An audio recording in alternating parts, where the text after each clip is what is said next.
Live from WTVO 17, this is Eyewitness News at 5. Good evening, I'm Mimi Murphy. And I'm Wendell Edwards. We welcome you here. Tonight at 5, the Department of Family Services is investigating a Rockford alderwoman. She's accused of a domestic incident that has a child now in protective custody. Rockford police responded to reports of a domestic incident last week. They arrested 7th Ward Alderwoman Janessa Wilkins. According to court records, a minor child reported being hit over 30 times with a leather belt.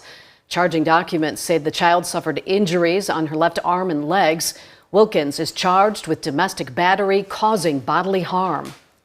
Rochelle police are asking for your help in identifying these two. They are accused in a home invasion and robbery. So this happened on 7th Avenue in Rochelle on Friday. Police say the woman knocked on an apartment door claiming to need assistance.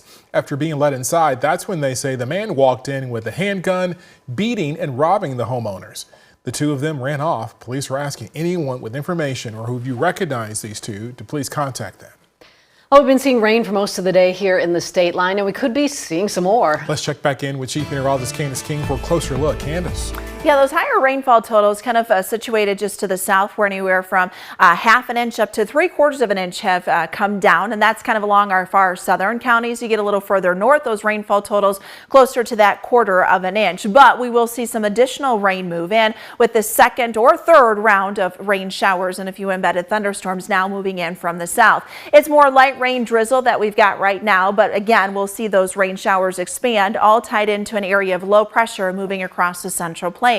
That low pressure system deepens as it moves to the northeast through the night tonight, so it draws up that moisture and continues with that gustier southerly wind. But it's on the back side of that low tomorrow that we have to be a little more concerned with, especially with those strong wind gusts going into tomorrow. So through the rest of this evening, rain showers will stay light.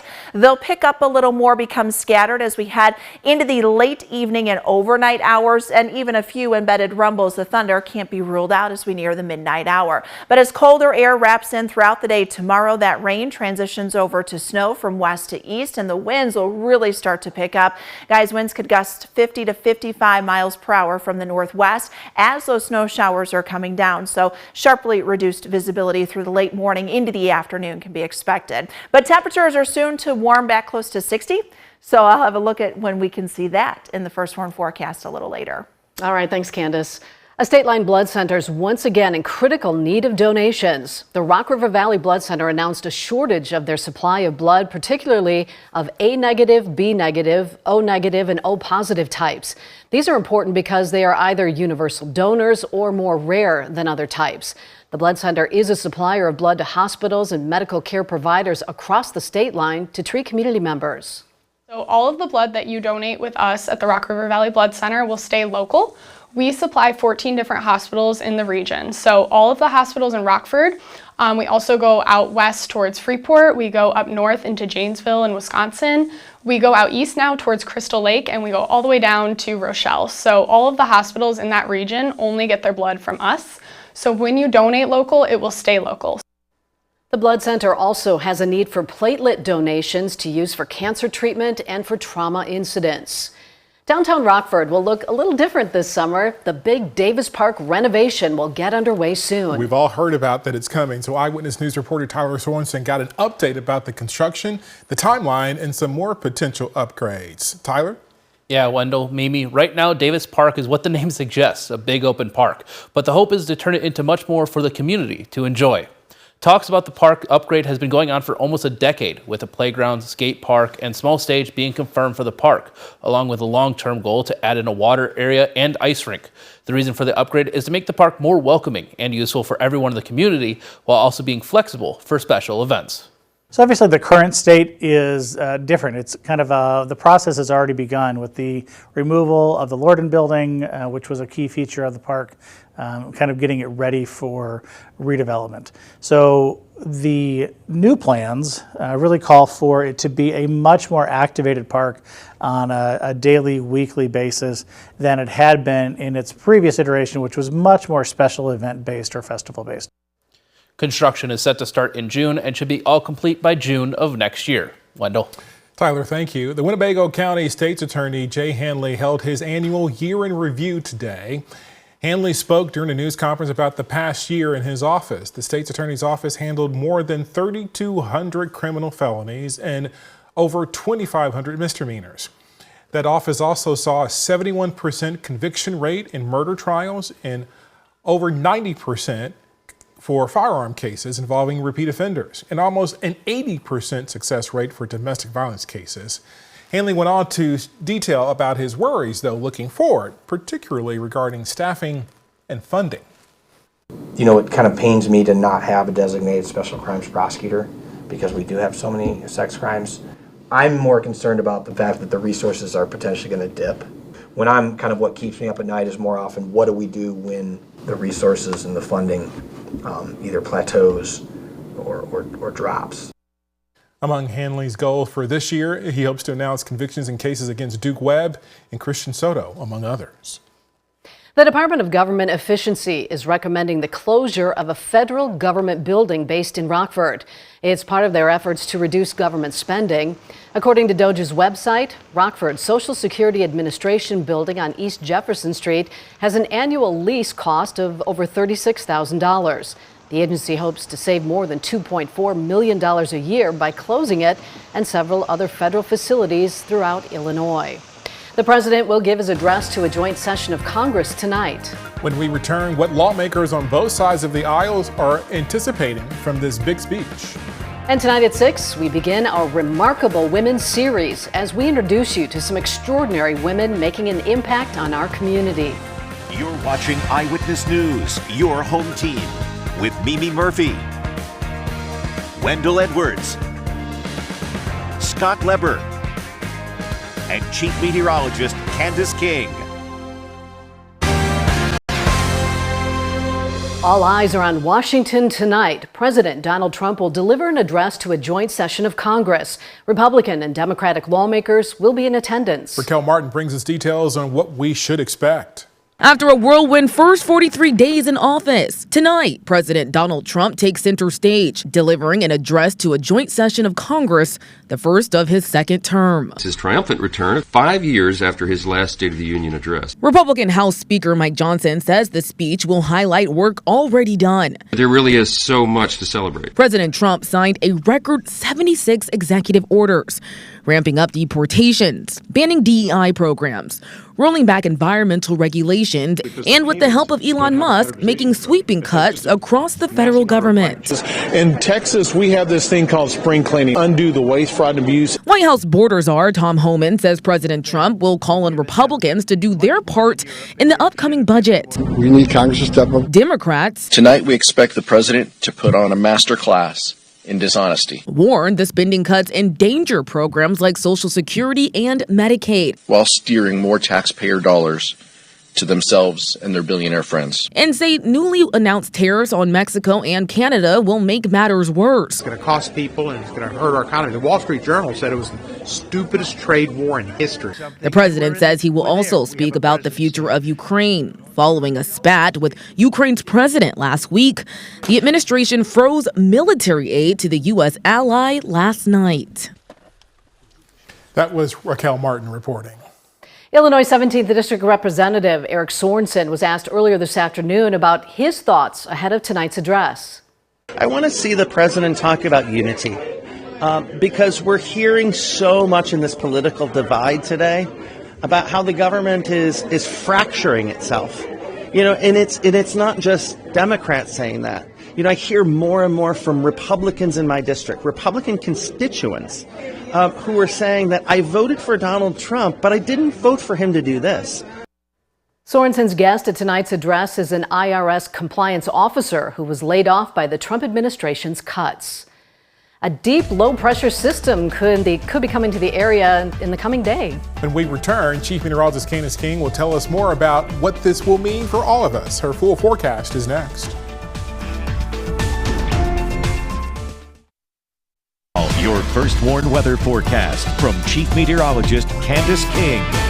A cloudy, damp, and rainy Tuesday afternoon it has been, with that steadier rain showers now lifting up to the north, but we'll see that fill back in. We already are beginning to see that fill back in out ahead of an area of low pressure as that continues to work through parts of the central plains. That low pressure system will move closer to us through the night tonight and into the day tomorrow, keeping that threat for rain through much of the overnight. Had quite a few rumbles of thunder down to the south, even some smaller hail reported further south in central Illinois. As that low pressure system moves a little closer to us here tonight, we might hear a few rumbles of thunder through the overnight hours. A soggy look no matter where you look, north, south, east, west, as we look around the state line here on our Mercy House SkyTrack cameras, as those rain showers are expected to continue.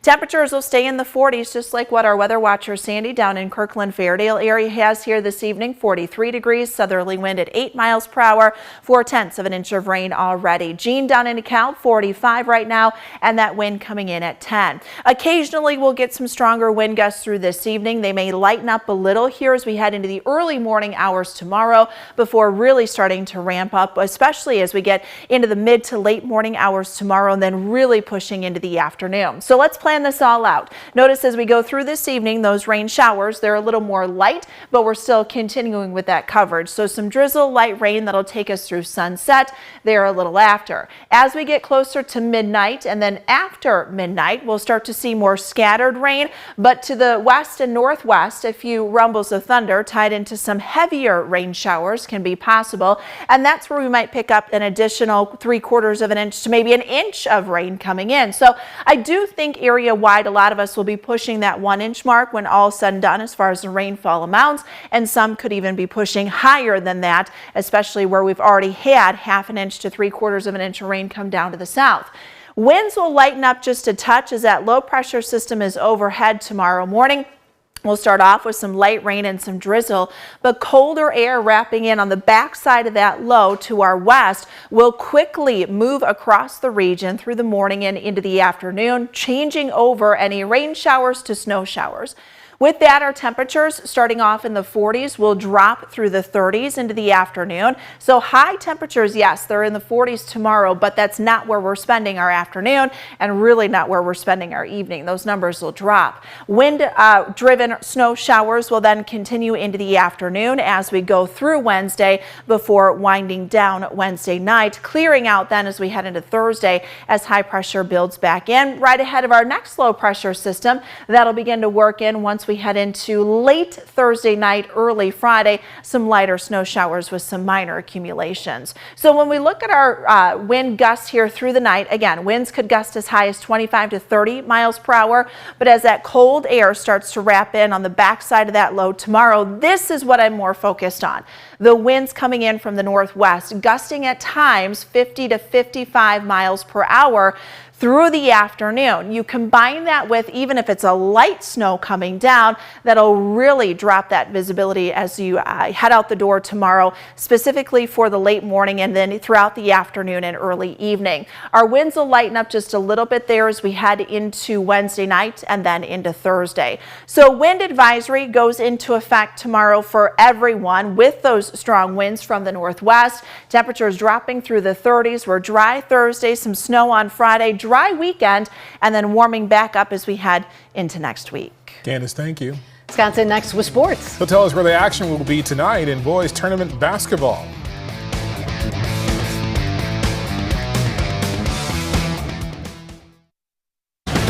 Now sports with sports director Scott Lever. Well, the ball is back in the boys' court tonight for high school tournament action. Sectional play cranks up in all 4 classes. Here's what's going on locally at the 1A Pecatonica sectional. Pecatonica will host Anawan in a semifinal game. In 2A at the Marengo sectional, Winnebago will take on Rock Falls. In Class 3A at Rochelle, Sycamore will play Crystal Lake South. In Class 4A at Waukegan, DeKalb will play Warren Gurney Township. Now, the Waukegan sectional is the same sectional the Guilford Vikings will be playing in. Their semifinal game will be tomorrow night against Waukegan. It's been a few minutes this afternoon with Guilford coach Chris Dixon looking ahead to that game.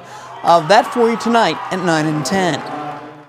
Well, a pair of Rockford University men's basketball players are happy about this news. Senior forward Micah Swanson and senior guard Jaden Bell were named second team all-conference in the Northern Athletics Collegiate Conference. Swanson averaged 13.5 points per game plus 9 rebounds, and he shot over 53% from the field. Bell averaged just over 12 points per game, and he was 6th in the conference in 3-point field goals made per game. The two players helped the Regents to their 5th straight winning season. Hey, the Bulls, they have a tough one tonight. They're always the best team in the NBA, the red-hot Cavaliers. Cavs won the last 10 games. Packers fans, do you want Devontae Adams back? Because he is available. The Jets have released him in order to save $29 million in salary cap space. Adams did not give the Jets the shot in the arm they expected this past season when they made a trade for him with the Raiders. He still had more than 1,000 yards receiving last season. Saquon Barkley has cashed in on his monster season with the Eagles. He's been given a 2-year contract extension worth $41 million.